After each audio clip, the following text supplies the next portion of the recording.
Assalamualaikum warahmatullahi wabarakatuh. Salam sejahtera bagi kita semua.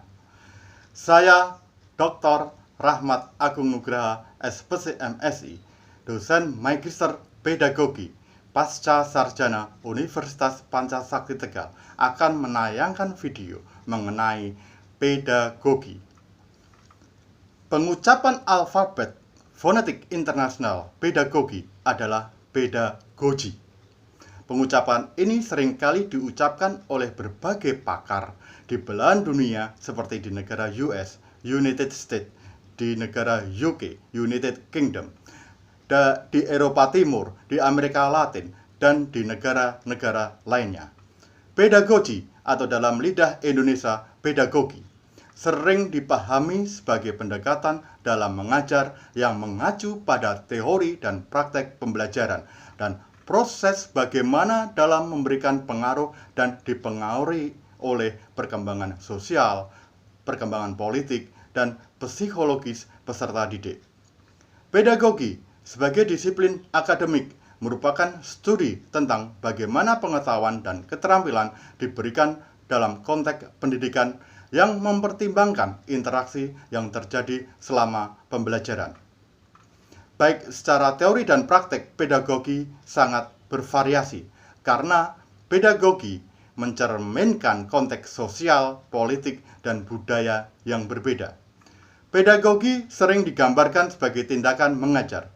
Pedagogi yang diadopsi oleh guru membentuk suatu tindakan atau perilaku, assessment atau penilaian, dan strategi pengajaran dengan mempertimbangkan teori pembelajaran, pemahaman dan kebutuhan siswa, serta latar belakang minat masing-masing siswa. Tujuannya adalah mengembangkan potensi manusia secara umum.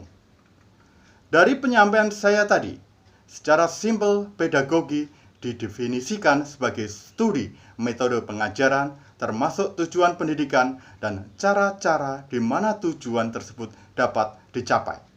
Bidang ini sangat tergantung pada psikologi pendidikan yang meliputi teori-teori ilmiah pembelajaran dengan filosofi pendidikan dan mempertimbangkan tujuan dan nilai pendidikan dari perspektif filosofis.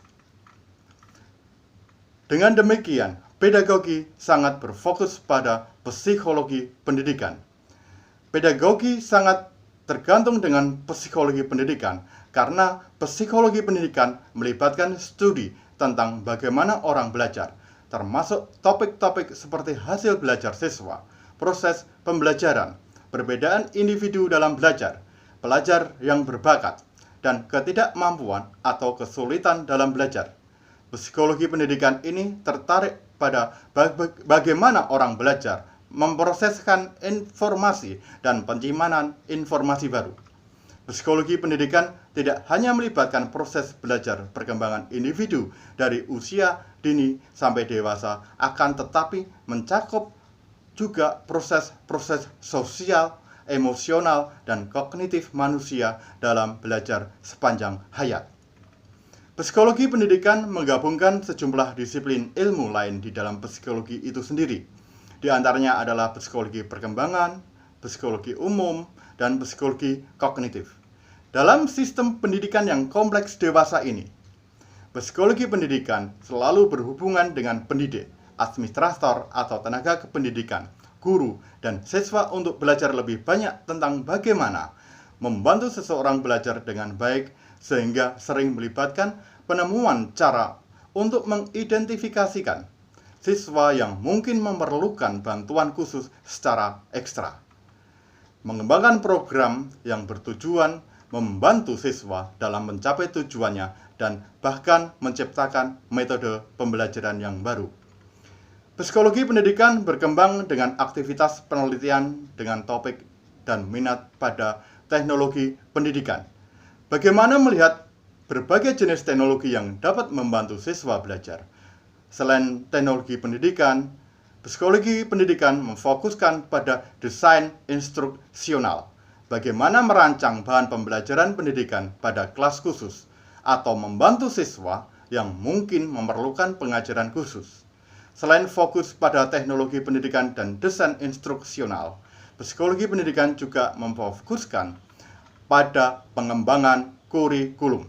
Bagaimana membuat kurikulum dapat memaksimalkan pembelajaran. Psikologi pendidikan juga memfokuskan pembelajaran organisasi. Bagaimana mempelajari individu atau seseorang atau kelompok dalam belajar di lingkungan organisasi. Psikologi pendidikan juga memfokuskan pembelajaran pada kelas khusus atau pembelajaran siswa yang berbakat, membantu siswa yang identifikasi sebagai pembelajar yang berbakat. Demikianlah tayangan video saya kali ini. Sampai berjumpa lagi dengan tayangan video saya berikutnya. Wassalamualaikum warahmatullahi wabarakatuh.